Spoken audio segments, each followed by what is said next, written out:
JB 타임즈.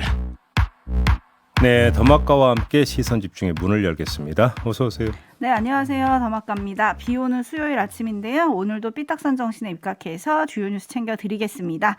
현님이 오늘도 사법논담 지난주처럼 유쾌하겠죠? 기대돼요 하고 하트를 보내주셨는데 네. 오늘은 또 새로운 얼굴과 함께합니다. 네. 더욱 기대해 주셔도 좋을 것 같고요. 그 얼굴이 누군지는 8시 반에 확인하실 수 있습니다. 네.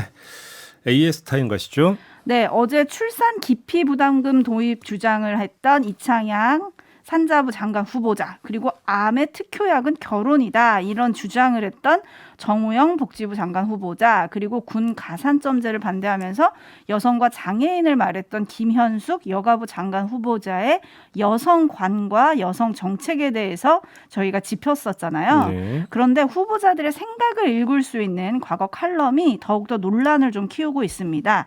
일단 정호영 복지부 장관 후보자는 언론인들을 두고 기자회견장에 몰려앉아 다리를 잔뜩 힘주어 오므리는 자세는 성기능 불임을 일으킬 수 있다라는 취지의 칼럼을 썼고요.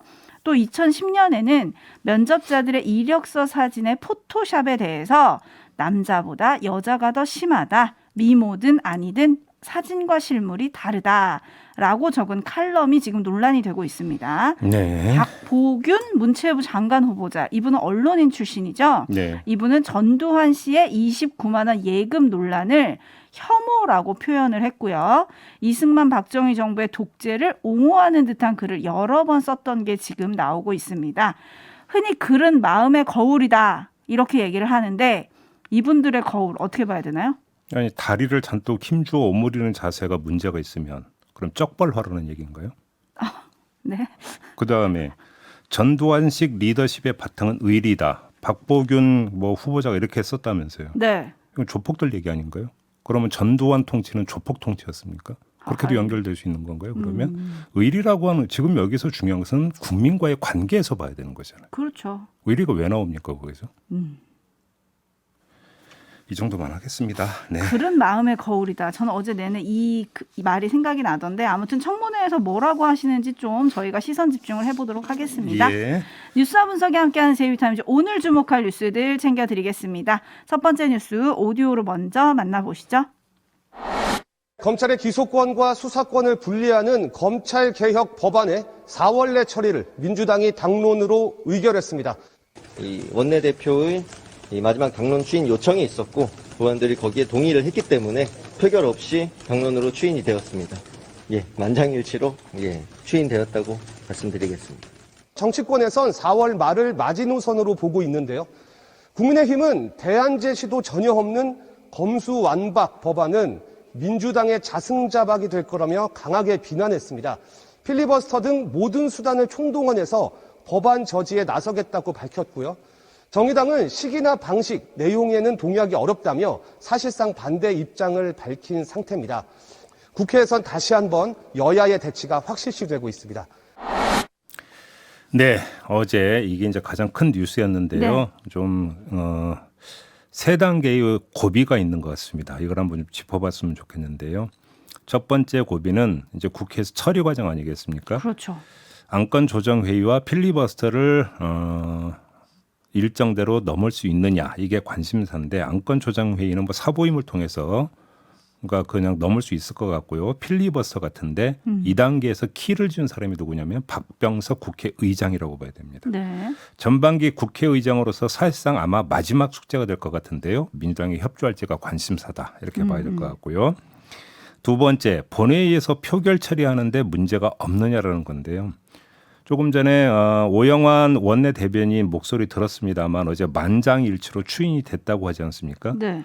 따라서 만약에 표결 처리가 이루어진다면 소속 의원들은 전원 찬성표를 던져야 된다는 이야기가 되는 거겠죠. 당론으로 채택이 됐으니까. 그런데 근데 만에 하나라도 반란표가 나오면 어떻게 될까요? 네. 제가 왜 이 말씀을 드리냐면 어제 의원총회가 있기 전 단계에서 원내 대표단이 이제 좀 파트로 나눠 가지고 소속 의원들 사전 조사를 했다고 그래요. 근데 이 과정에서는 반대 입장을 표명한 의원들이 좀 있는 것으로 지금 이렇게 보도가 되고 있거든요. 네. 근데 만에 하나라도 본회의 표결에 들어갔는데 다만 몇 명이라도, 물론 가결이 된다 하더라도 가결이 되더라도 가결이 된다 하더라도 몇몇이 만약에 반대표를 던졌다라고 한다면 그것이 어떤 정가에 어떤 영향을 미칠 것인가 요걸 좀 논란이 봐야 되는 되겠죠. 부분이 있는 네. 거고요. 마지막 이제 그 만약에 본회의에서 통과가 된다 하더라도 이제 정부로 넘겨져서 공포 절차를 거쳐야 되는 거거든요. 그렇죠. 이 단계에서 키를 진 사람은 문재인 대통령 아니겠습니까? 예를 들어서 뭐 김호수 검찰총장은 문재인 대통령에게 거부권 행사를 요청하는 방안을 검토했다 뭐 이런 이야기도 어제 전해지고 있던데 또 권성동 국민의힘 원내대표는 문재인 대통령이 답을 해야 된다 또 이렇게 주장을 했던데요. 네. 문재인 대통령이 만에 하나라도 거부권을 행사한다면 그때는 어떻게 되겠습니까? 오호. 이거는 엄청난 사건이 될 수 있는 거죠. 그렇겠죠. 민주당 같은 경우는 공멸로 갈 수가 있다라는 것인데 이게 이제 사전 조율이 된 상태냐. 지금 일부 보도에 따르면 또 청와대고 사전 조율은 없었고 청와대는 고민에 들어갔다. 또 이런 보도도 있던데 확인 사항으로 남겨놓도록 하겠고요. 네. 아무튼 세 단계의 고비를 거쳐야 된다. 세 단계의 고비를 거쳐야 된다. 요 점만 좀 정리를 하도록 하겠습니다. 그런데 권성동 국민의힘 원내대표가 TF나 특위 구성 이런 걸 제안을 했잖아요. 네. 그러면 극적 타협의 가능성은 없는 건가요? 요걸 한번 보죠. 민주당이 당론 채택을 했다라는 이야기는 퇴로를 막았다고 봐야 되는 겁니다. 따라서 국회에서 표결 처리하기 전에 입장을 바꿀 가능성 거의 없다고 봐야 될 것 같고요. 네. 다만 한 가지 유의할 점이 있습니다. 4월 국회에서 처리하는 법안에 한국형 FBI 설치 뭐 이게 뭐 이름이 뭐 중수청이 특수청이 이름이 여러 이야기가 나오고 있으니까 네. 그냥 한국형 FBI로 얘기를 하면 네. 요 지금 설치 법안은 빠진다는 거 아니겠습니까? 네네. 그러면 경찰이 모두 몰아주는 건가요? 근데 그게 아닌 것 같습니다. 유의해서 봐야 되는 게 하나가 있는데요.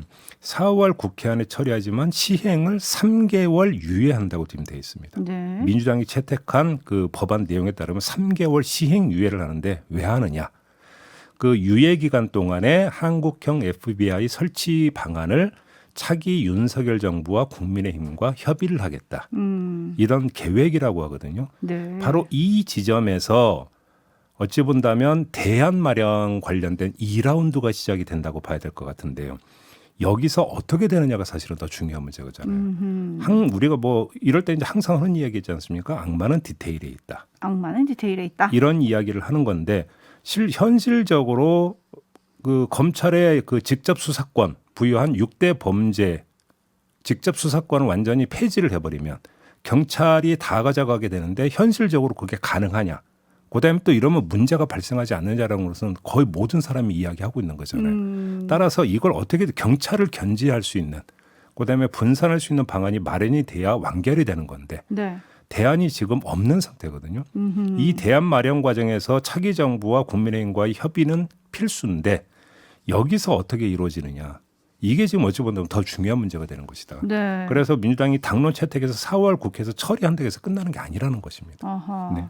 앞으로 갈 길도 또 멀다 이 말씀을 지금 해주셨는데 네. 촌철님들의 의견도 지금 분분하시네요. 장루팡님 민주주의가 유지될 수 있는 이유는 권력에 대한 견제와 균형인데 생각해보면 이 견제와 균형이 없던 유일한 집단이 검찰이었습니다.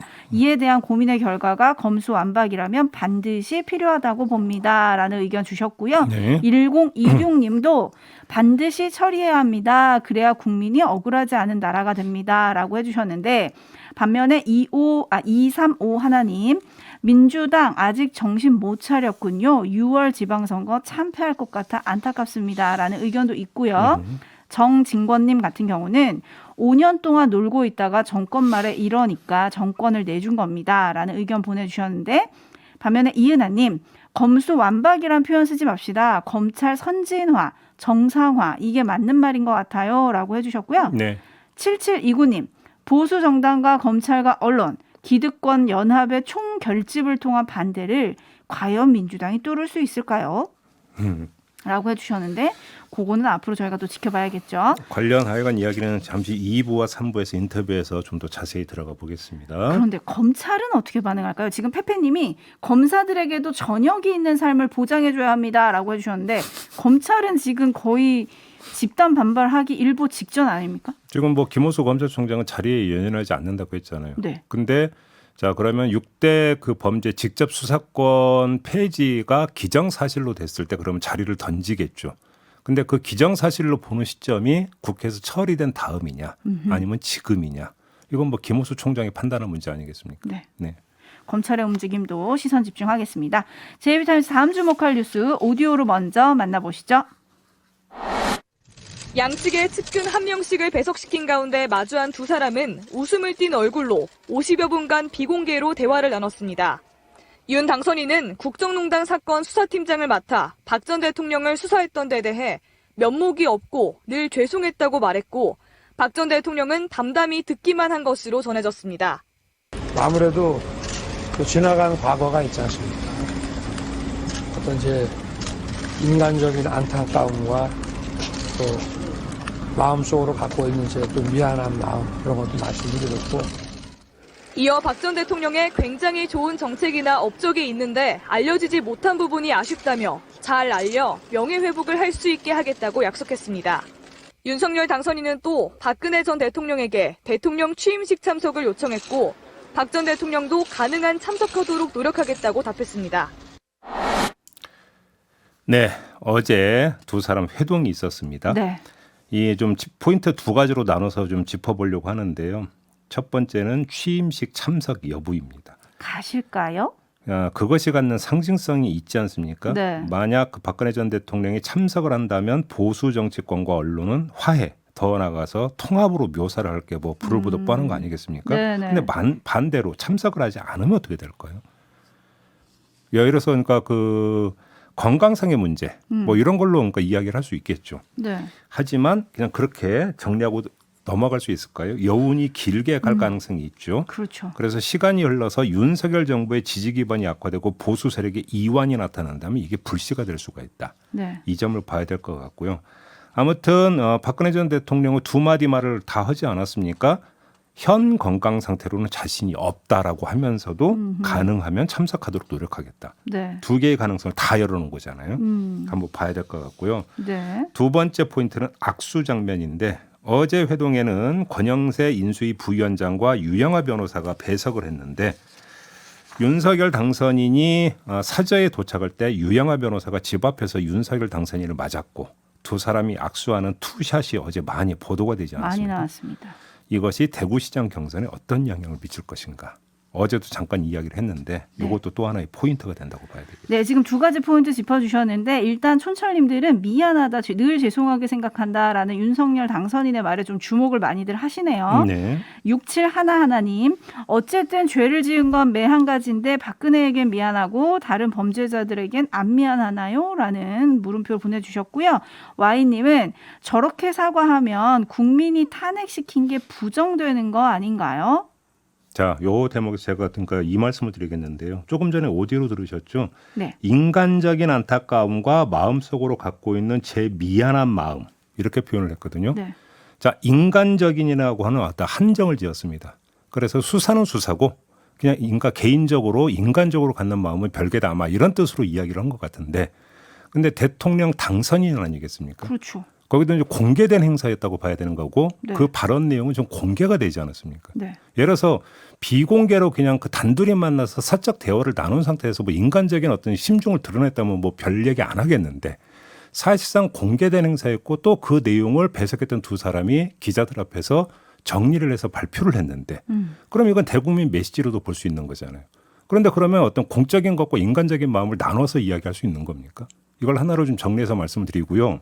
두 번째는 미안한 마음이라고 표현을 했는데 네. 미안하다라고 하는 뜻은 내가 잘못했거나 내지 정도 이상으로 심하게 했을 때 쓰는 표현 아닙니까? 사과의 표현이죠. 네. 그렇게 놓고 본다면 그럼 수사팀장으로서 국정농단 사건을 수사한 게 뭔가 잘못됐거나 심했던 겁니까? 이러면 이거는 결국은 어떤 국정농단 수사에 대한 자기 부정 아닙니까?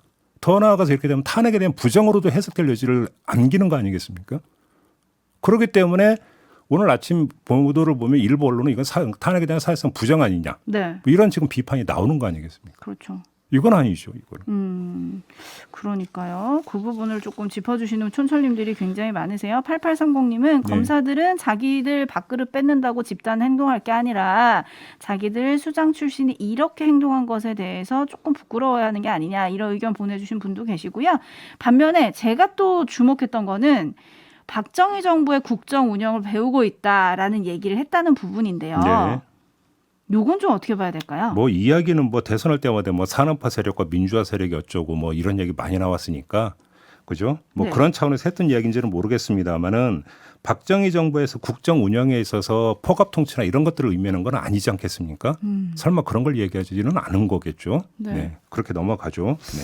알겠습니다. 이 만남이 미칠 정치적 파장 아무래도 제일 민감한 곳이 대구잖아요. 네. 저희가 잠시 후 3부에 대구시장 예비 후보로 뛰고 있는 김재현 전 최고위원 만나서 얘기 나눠보도록 하겠습니다. 예. JB타임즈 다음 주목할 뉴스 역시 오디오로 먼저 만나보시죠. 윤석열 정부 내각 인선에 대해 안철수 인수위원장이 작심한 듯 공개적으로 불만을 제기했습니다. 인선 과정에서 특히 제가 전문성이 있는 분야에 대해서는 조언을 드리고 싶었습니다만 그런 과정은 없었습니다. 능력 있는 분들을 또 추천도 해드렸습니다. 그렇지만 그 인사는 당선인의 목 아니겠습니까? 안철수계 몫으로 인수위원회에 참여했다. 사퇴를 전격 선언한 이태규 의원에 대해서도 사퇴는 미리 들었다는데 자세한 배경 설명은 생략했습니다. 중압감에 대해서 저한테 이야기를 했고 저 나름대로 설득을 했습니다만 이제 본인이 워낙에 의지가 굳었습니다. 이에 대해 장제원 당선인 비서실장은 일단 안철수 위원장이 있는데 무슨 공동정부 파열이겠느냐. 이태규 위원과도 계속 함께했으면 좋겠다며 서둘러 진화에 나섰습니다. 네, 요거 좀 짚어봐야 되는데요. 다수의 언론은 안철수 위원장의 작심 발언으로 묘사를 하더라고요. 네. 작심 발언이라는 묘사 다음에 따라오는 것은 전면전 뭐 이런 이야기로 아마 연결이 될 수도 있을 것 같은데 제가 볼 때는 그건 아닌 것 같습니다. 아, 전면전은 아닙니까? 자, 이태규 인수위원 사퇴와 관련해서 안철수 위원장이나 신용현 인수위 대변인 국민의당 출신이죠. 역시 이분도 네. 또 거의 똑같은 얘기를 했는데 대선과 후보 단일화 과정에서 그리고 인수위를 하면서 여러 어려움이나 힘든 점들이 많았던 것 같다. 이렇게 이야기를 했어요. 자, 인수위하는 과정에서 힘든 점들이 많았다가 아니라 한참 거슬러 올라가서 대선과 후보 단일화 과정에서부터 이렇게 범위를 확장을 해버렸습니다. 네. 이렇게 되어버리면 이태규 인수위원회 사퇴 의사에 대한 그 배경과 이유를 어떻게 지금 정리를 해버린 거냐면 심신피로 누적이 되어버리는 겁니다. 다시 말해서 입각 무산에 대한 반발이 아닌 게 되어버리는 거죠. 안철수 위원장 스스로 그렇게 정리를 한 걸로 봐야 되는 겁니다. 따라서 이거에 대해서 대놓고 반발할 수가 없게 되어버렸습니다. 어허. 안철수 위원장 스스로가 지금 울타리를 쳐버린 거죠. 네. 그다음에 두 번째, 인사 추천과 과정에서 제가 볼 때는 양면 얘기를 다 했는데요. 치고 빠지는 이야기를 다 한 것 같습니다. 자, 인선 과정에서 특히 제가 전문성 있는 분야에 대해서는 조언 드리고 싶었지만 그런 과정은 없었다라고 일단 쳤어요. 네. 근데 그 다음에 그렇지만 이번에 인선되신 분들이 제가 그리는 새 정부의 청사진에 제대로 잘 맞게 실행에 잘 옮기기를 기대하고 있습니다라고 하면서 빠졌습니다. 치고 빠진 거죠. 네. 이렇게 놓고 본다면 불편한 심기를 드러낸 건 맞는데 그것이 전면전으로 가기 위한 지금 그 목소리 높이기라고 보기는 힘들고요. 네. 저강도 제한전으로 그러니까 성격 규정을 하는 게 맞는 게 아닌가. 지금 JB가 저강도 제한전이라고 말씀을 해주셨는데 네. 이재기 님이 뻔히 알고도 당하는 건 의도가 있는 겁니다라고 올려주셨거든요. 네.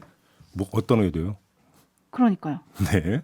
고강도 제한전이면 다음은 어떻게 되는 거예요? 여기서 또 재미난 게 어제 이준석 국민의힘 대표가 이야기한 게 있거든요. 네. 뭐냐면 사실 어제 그러니까 11일 이야기하는 겁니다. 저희가 국민의당과 합당 선언을 하기로 돼 있었는데 안철수 국민의당 대표 측과 이태규 국민의당 의원이 돌발 상황 때문에 이루어지지 않았다. 오호. 이런 이야기를 했어요. 네. 이렇게 놓고 본다면 바탕에서 뭔가가 지금 움직이고 있는 건 맞는데 문제는 이것이 제가 지금 말씀드린 전면전으로 바로 어떤 그 판을 깨는 걸로는 나타나지 않을 것 같은데요. 인수위에서는 그럴 거라는 겁니다. 근데 자 그러면 여의도로 그러니까 좁혀들면 어떻게 될까? 여기서 합당해서 일정하게 또 난기류가 형성될 가능성은 배제할 수 없다. 그러면서 아주 지리하고 복잡한 밀당이 진행될 가능성이 충분히 있다. 이렇게도 좀 진단을 해볼 수 있을 것 같아요. 네, 4482님이 결국 권력 잡은 건 윤석열 당선인과 국민의힘이니까요. 네. 안철수 위원장도 그걸 모르고 단일화 했던 걸까요? 라고 해주셨는데 모르고 하진 않지 않았을까요? 그러게요. 네, 오늘은 여기까지만 해야 될 것 같습니다. 자, 더마카 수고하셨습니다. 고맙습니다.